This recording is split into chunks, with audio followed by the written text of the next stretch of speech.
আসসালামু আলাইকুম। এখন শুনবেন সংবাদ শিরোনাম। বাংলাদেশ ব্যাংকের নতুন গভর্নর হচ্ছেন মুস্তাকুর রহমান। নীরব বিদায় আহসান মনসুরের। পদত্যাগ করেছেন ডিএমপি কমিশনার সাজ্জাদ আলীও। শহীদ সেনা দিবসে বনানী সামরিক অবস্থানে রাষ্ট্রপতি প্রধানমন্ত্রীর শ্রদ্ধা। ন্যায় বিচার চায় পরিবার। স্বাধীন তদন্ত কমিশন। পিলখানা হত্যাকাণ্ড শেখ হাসিনা সহ তৎকালীন শাসক গোষ্ঠী জড়িত অভিযোগ বিরোধী দলীয় নেতার। বিদেশি মদত ও সহায়তাকারীদের খুঁজে বের করার আহ্বান। কাল দুপুরে ২১শে বইমেলার উদ্বোধন করবেন তারেক রহমান। শেষ হয়নি বেশিরভাগ স্টলের কাজ। মব প্রতিরোধে হুঁশিয়ারি। এতক্ষণ শুনছিলেন সংবাদ শিরোনাম। এখন শুনবেন বিস্তারিত। মোহাম্মদ মুস্তাকুর রহমানকে বাংলাদেশ ব্যাংকের নতুন গভর্নর হিসেবে নিয়োগ দিল সরকার। কিছুক্ষণ আগে বর্তমান গভর্নর ডক্টর আহসান এইচ মনসুরের নিয়োগ বাতিল করে প্রজ্ঞাপন জারি করা হয়েছে। ছাত্র জনতার গণ অভ্যুত্থানের পর অন্তর্বর্তী সরকার গঠিত হলে ২০২৪ সালের ১৪ আগস্ট ডক্টর আহসান এইচ মনসুরকে ৪ বছরের জন্য গভর্নরের পদে নিয়োগ দেওয়া হয়।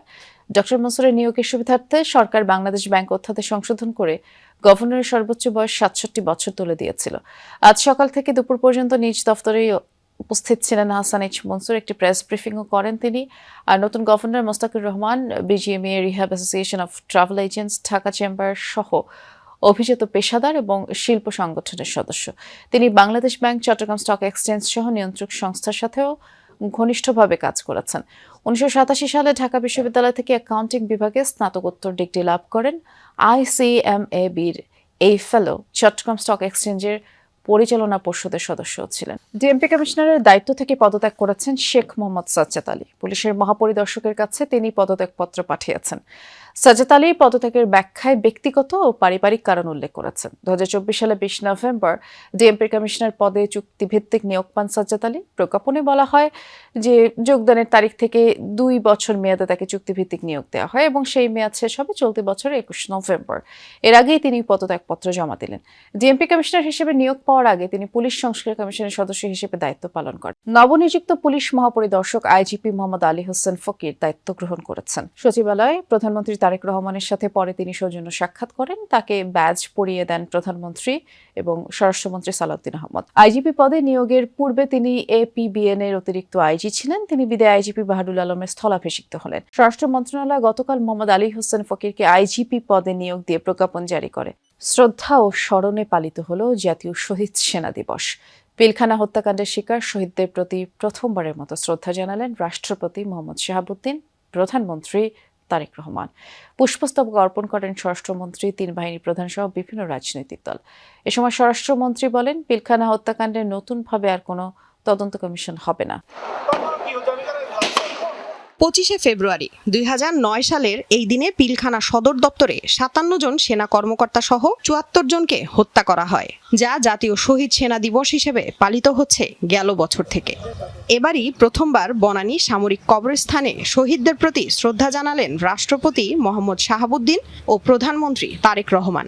সকাল ১০টার কিছু সময় পর দুজন একসাথে প্রবেশ করেন কবরস্থানে। প্রথমে রাষ্ট্রপতি মোহাম্মদ শাহাবুদ্দিন জানান ফুলের শ্রদ্ধা। এরপর প্রধানমন্ত্রী পুষ্পস্তবক অর্পণ করেন সমাধিসৌধে। এ সময় ১ মিনিট নীরবতা পালন করেন সবাই। পরে শহীদদের রুহের মাগফিরাত কামনায় দোয়া ও মোনাজাত করা হয়। শহীদগণের পরকালীন জীবনকে শান্তিময় করে দিন। রাষ্ট্র ও সরকার প্রধানের পর শ্রদ্ধা জানান স্বরাষ্ট্রমন্ত্রী এবং ৩ বাহিনীর প্রধানও। পরে স্বরাষ্ট্রমন্ত্রী বলেন, পিলখানা হত্যাকাণ্ডে নতুনভাবে আর কোনো তদন্ত কমিশন হবে না, বরং স্বাধীন তদন্ত কমিশনে যে সব সুপারিশ করা হয়েছিল সেগুলো বাস্তবায়নের চেষ্টা করা হবে।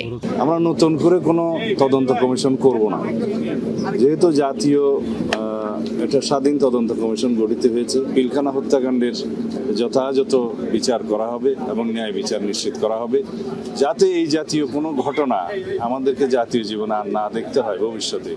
পরে বিএনপির পক্ষ থেকে ফুল দেন দলের মহাসচিব মির্জা ফখরুল ইসলাম আলমগীর। এ সময় নিরপেক্ষ তদন্তের দাবি জানান তিনি। আমরা বিশ্বাস করি যে বাংলাদেশ জাতীয়তাবাদী দল অতীতের মতো জাতীয় শহীদ সেনা দিবসে পিলখানা হত্যাকাণ্ডের শিকার শহীদদের প্রতি শ্রদ্ধা নিবেদন করেছেন বিরোধী দলীয় নেতা ও জামায়াত ইসলামীর আমির ডাক্তার শফিকুর রহমান। তিনি দাবি করেন তৎকালীন ক্ষমতাসীনরা এই হত্যাকাণ্ডের সাথে জড়িত ছিল। রাজধানীতে অপর এক অনুষ্ঠানে দলটির সেক্রেটারি জেনারেল মিয়া গোলাম পরোয়ার দেশকে সকল ষড়যন্ত্র থেকে মুক্ত রাখতে পিলখানা হত্যাকাণ্ডের রহস্য উদ্ঘাটনের দাবি জানিয়েছেন।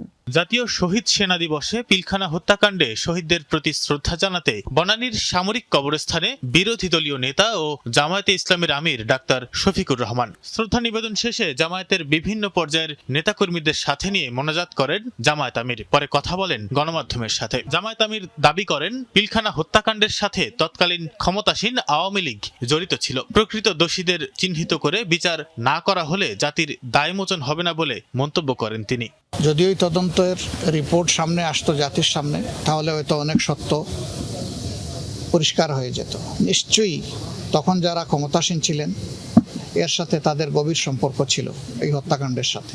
পর্দা উঠছে বহুল প্রতীক্ষিত অমর একুশে বইমেলার। দুপুর 2টায় উদ্বোধন করবেন প্রধানমন্ত্রী তারেক রহমান।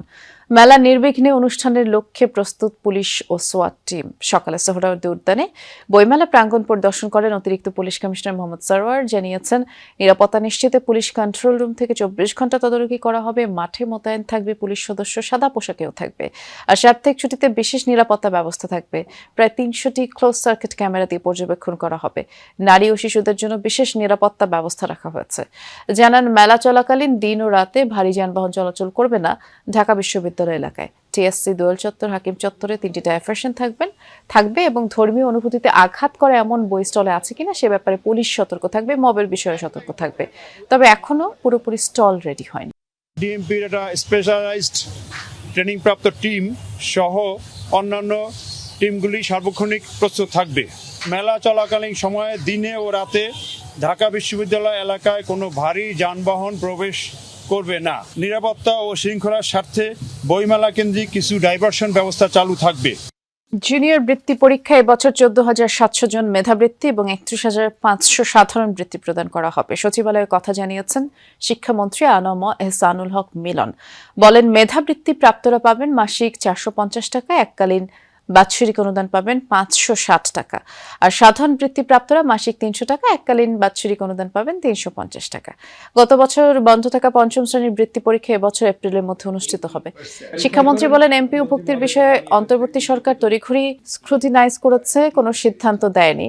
আর শিক্ষামন্ত্রী বলেন প্রতি বছর ভর্তি ফি নেওয়া যাবে না। কোনো প্রতিষ্ঠানের বিরুদ্ধে ফি নেওয়ার অভিযোগ পাওয়া গেলে তাৎক্ষণিক ব্যবস্থা নেবে শিক্ষা মন্ত্রণালয়। ঠিক আছে, আপনার যদি হচ্ছে সাধারণ হলো এককালীন 2591 জন শিক্ষার্থী, এককালীন ট্যালেন্ট পুল 225 টাকা এবং মাসিক 225 করে দেওয়া